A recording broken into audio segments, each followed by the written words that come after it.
Allez, c'est parti. Alors, on va démontrer donc l'énoncé, le théorème de Gauss-Lucas pour commencer. Et ensuite, on en fera une application. Alors, le théorème de Gauss-Lucas, pour tout l'énoncé, de toute façon, je vais prendre un polynôme P de C de X. Même, je vais prendre Cn. Ouais, non, pardon. Tac.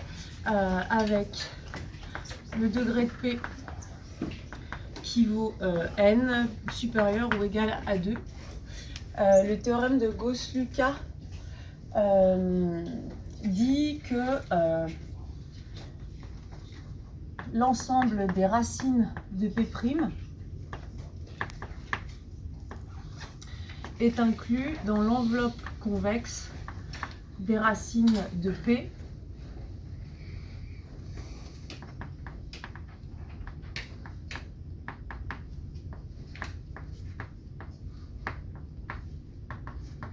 Voilà, ça c'est le théorème de Gauss-Lucas. Et j'en ferai une application après, l'application qui dit que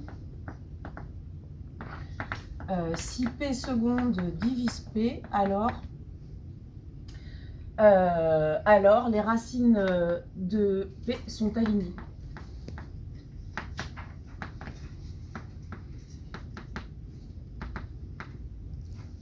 Ok, donc là maintenant c'est l'énoncé, on va dire que le 15 minutes il commence maintenant, c'est ça hein? Ok. C'est parti.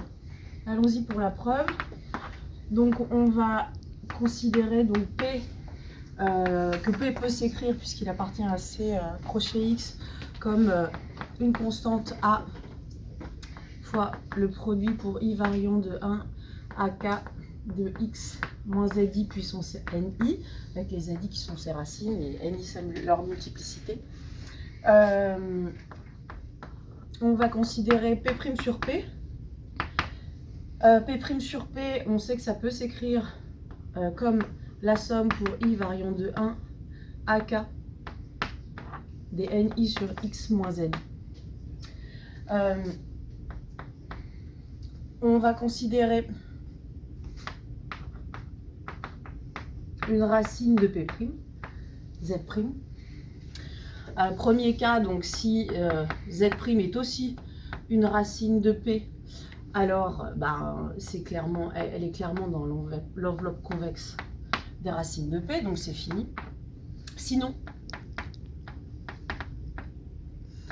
on a P' de Z' donc qui vaut 0 et P de Z' qui est différent de 0. Et on va, alors j'ai peut-être remonté, je sais pas, oui c'est mieux. Et donc on va avoir, en appliquant notre égalité à Z', donc 0 égale somme pour I variant de 1 à K des NI sur X, Z' moins ZI. En multipliant par le conjugué, par la quantité conjuguée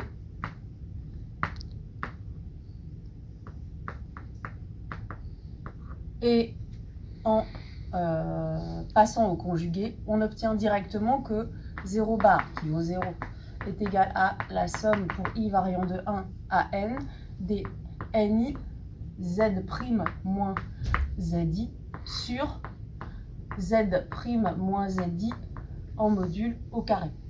Et ça nous donne que, en passant les moins ZI de l'autre côté du égal, que Z' fois la somme pour I variant de 1 à N des NI sur le module au carré est égal à la somme pour I variant de 1 à K, des NI ZI sur le module au carré.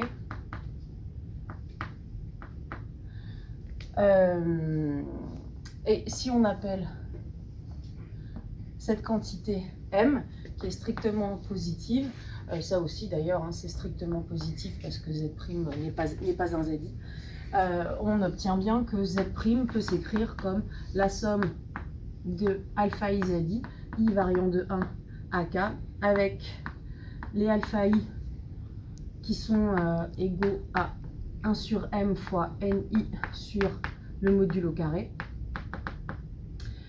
qui sont positifs ou nuls, et de somme 1. Donc en fait, on a bien que ce Z' appartient à l'enveloppe convexe de Z, et ça y est, on a Gauss-Lucas. On passe maintenant à l'application.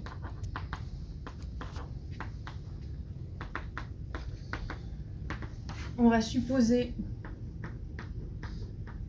que P seconde divise P, ça nous donne l'existence d'un polynôme Q de degré 2, unitaire, qu'on peut prendre unitaire, tel que, à condition de mettre cette constante-là devant P, on est n-1P égale Q fois P seconde.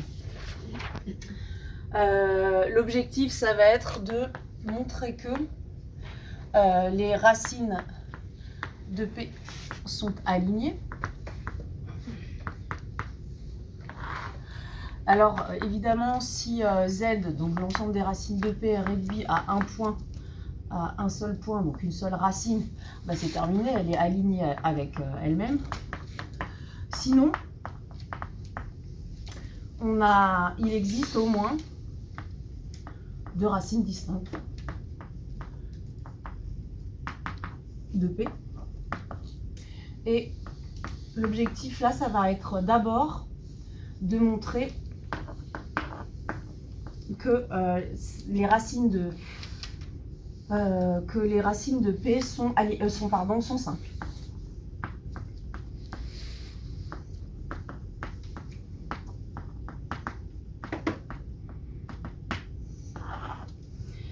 Alors, on va repartir de notre égalité P' sur P égale à somme sur, pour i variant de R à K des ni sur Z moins, X moins ZI. Si on dérive cette égalité, on va avoir P seconde P moins P' carré sur P carré, donc que je peux simplifier tout de suite en P seconde sur P moins P' sur P le tout au carré, va être égal à moins la somme pour i variant de 1 à k des ni sur x moins zi au carré. En appliquant cette égalité, enfin en multipliant de part et d'autre cette égalité, je prends un peu trop d'avance là. Je vais d'abord introduire mon polynôme Q. P seconde sur P, c'est n-1 sur Q. Le P' sur P, c'est notre quantité de tout à l'heure, notre somme de tout à l'heure au carré. Et là, je recopie le deuxième nombre.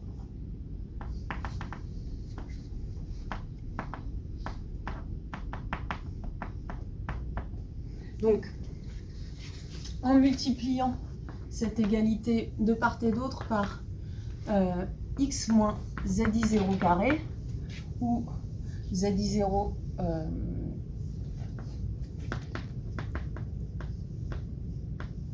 est une racine de P, et en évaluant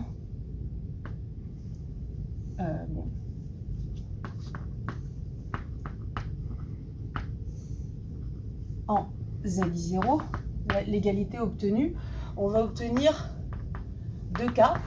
Le cas où zi0, dans le cas où zi0 n'est pas racine double de Q, en faisant donc cette multiplication à gauche à droite et en évaluant, on va obtenir ici quelque chose de nul.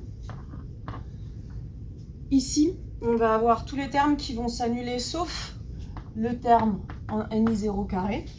Et ici, pareil, on va avoir tous les termes qui s'annulent, sauf le terme en ni0, ce qui va nous donner que ni0, facteur de ni0, moins 1 est égal à 0. Le ni0, il est strictement positif par hypothèse, ce qui nous donne que ni0 vaut forcément 1. Donc on a ce qu'on voulait, la racine, une racine quelconque et qui n'est pas double pour Q est simple. Le deuxième cas, c'est si zi0 est racine double de Q. Alors dans ce cas, on va avoir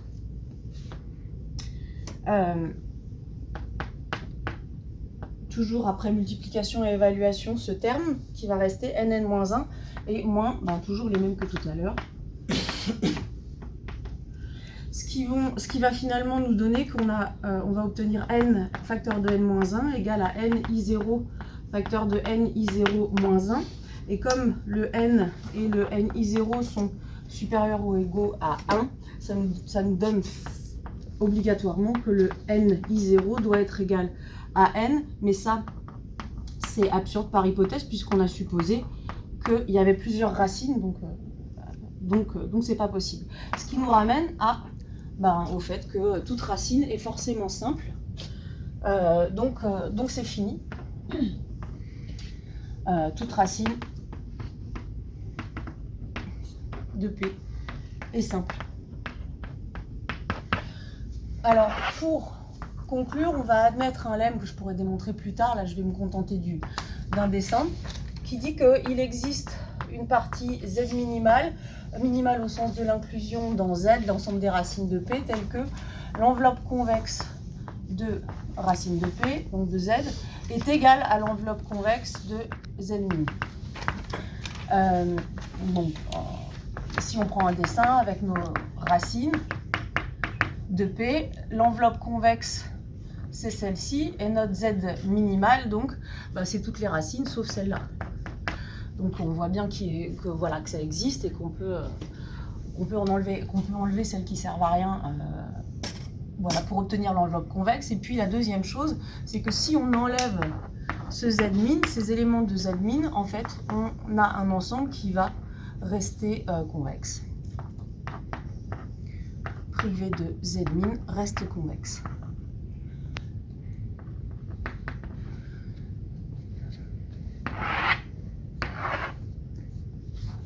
Que j'appellerai U. Alors, c'était un B, grand B. Donc le grand C, c'est la conclusion. On va pouvoir conclure grâce à ce lemme. Grâce au théorème de Gauss-Lucas, donc on va l'appliquer à Z', enfin P'. Z' est inclus dans l'enveloppe convexe de Z, qui est l'enveloppe convexe de Z. Mais comme Z', donc ça c'est le théorème de Gauss-Lucas, comme les racines de P sont simples, une racine de P' n'est pas racine de P, donc n'est pas dans Z, ça c'est le grand A. Mais ça c'est inclus dans l'enveloppe convexe de Z privée de Z min. Donc on a Z' qui est inclus dans U en fait. D'après le théorème de Gauss-Lucas encore, mais cette fois-ci pour P seconde, on a Z seconde qui est inclus dans l'enveloppe convexe de Z'. L'enveloppe convexe de Z' est inclus dans l'enveloppe convexe de U, mais comme U est convexe, c'est U. Donc on a, et donc je vais le réécrire, ça nous donne que Z seconde est inclus donc dans l'enveloppe convexe de Z et surtout n'est pas dans Z min. De plus, on sait que Z, bon c'est pas bien la collade, mais de plus Z' est inclus dans Z parce qu'on sait que P seconde divise P, et donc ces deux choses-là nous donnent que Z seconde est inclus dans Z, mais pas dans Z min.